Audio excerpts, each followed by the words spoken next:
Sometimes it feels like something is moving inside, even when nothing on the outside has changed. You could be sitting still, eyes open or closed, breath just doing its thing. And yet there's this faint sense that something deeper is awake, or maybe just restless. I don't know if you've felt that. It's not dramatic, not emotional, more like a quiet pressure, like energy that doesn't have a story yet. I notice it mostly when I stop trying to improve myself and just sit with the body as it is. In those moments, the body doesn't feel solid anymore.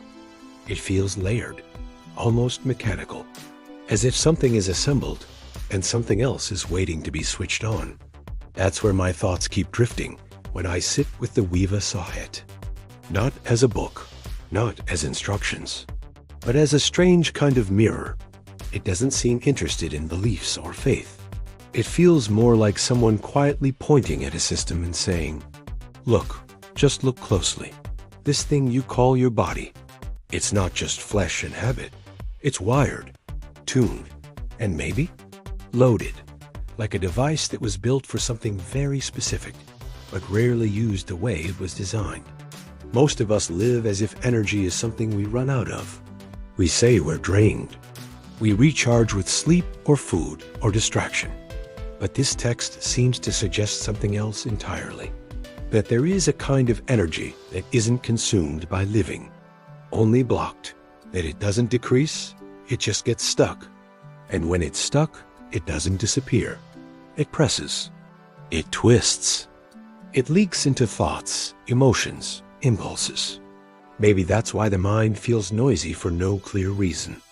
Maybe that noise isn't psychological at all. Maybe it's mechanical. I might be wrong, but sometimes it feels like the body already knows where that energy is. Low, coiled, quiet, not rising, not falling, just waiting. The Śiva Saṁhitā doesn't describe this as mystical or symbolic. It almost feels practical, like saying, here is the wiring, here is the current, here is what happens when it flows the wrong way, and here is what happens when it moves freely. No drama, no promises, just cause and effect. What's strange is how neutral it feels. There's no urgency, no warning, no encouragement either. It doesn't say you should awaken anything.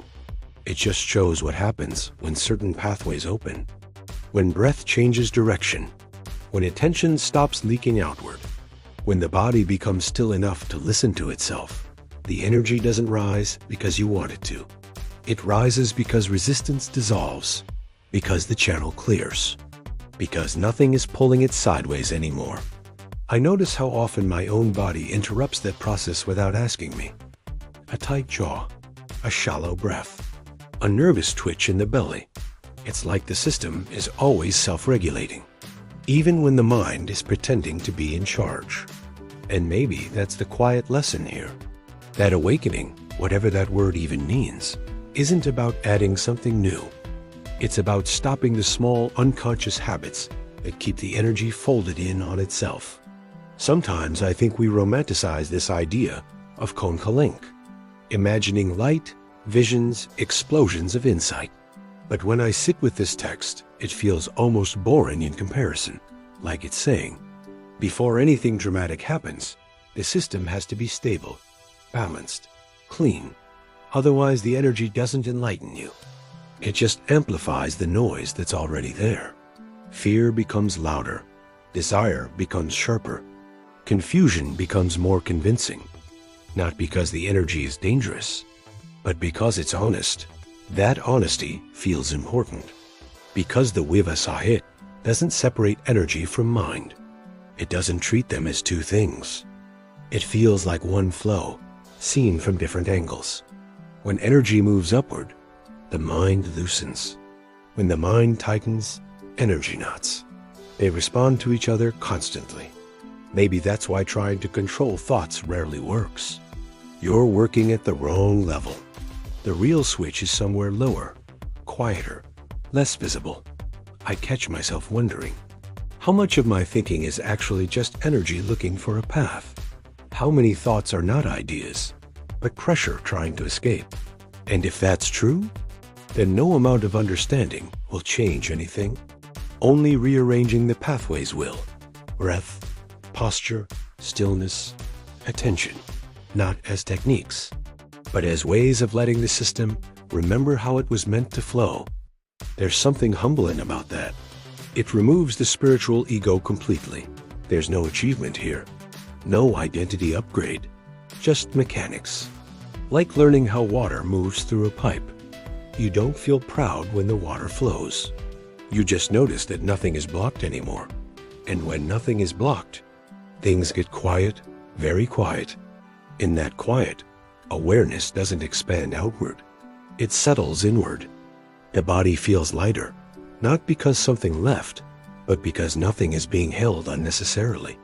And maybe that's what the text keeps circling around without ever stating directly. That freedom isn't an experience. It's the absence of friction. And friction lives in very small places. Tiny contractions we never question. Tiny habits of holding on. As I sit with this, another thought keeps hovering, almost interrupting. If energy and mind are this closely linked, then what we call bondage might not be external at all. Maybe it's not karma or fate or circumstance. Maybe it's simply the way the mind keeps grabbing onto movement, naming it, shaping it, turning flow into story. If energy rises and the mind interferes, it binds itself. If the mind relaxes, the same movement frees it. That thought doesn't land fully yet. It just drifts, like a question waiting for the right moment. Because once energy starts to move clearly, the next thing that becomes obvious is how quickly the mind turns movement into identity, how easily freedom turns into attachment, how effortlessly awareness creates its own cage. But that's a different feeling, a different lens, one that seems to belong to another conversation entirely. For now, it's enough to notice the system, the wiring, the quiet intelligence of the body, and the sense that something deeper than thought has always been trying to rise, patiently, waiting for the mind to stop holding it down.